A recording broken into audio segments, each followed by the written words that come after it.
Under the doctrine of adequate and independent state grounds, the United States Supreme Court may not review federal questions presented in state cases if those cases were ultimately decided upon adequate, independent state grounds. One reason is to protect against advisory opinions, which are constitutionally prohibited. The court considered the adequacy of asserted state grounds in Staub v. City of Baxley.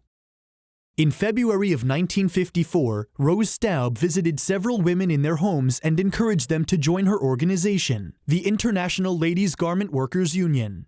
Some of the women lived in Baxley, Georgia, which had an ordinance that prohibited the solicitation of new members for labor unions without a permit from the mayor and city council. Staub, who had failed to secure a permit or even apply for one, was arrested for violating the ordinance. Staub later stood trial in city court, where she was convicted of violating the ordinance and sentenced to 30 days in jail or, alternatively, to pay a $300 fine. The county superior court affirmed Staub's conviction, rejecting her argument that the ordinance violated federal constitutional rights to freedom of speech and lawful assembly. The Georgia Court of Appeals also affirmed Staub's conviction, but it declined to even consider the constitutional question.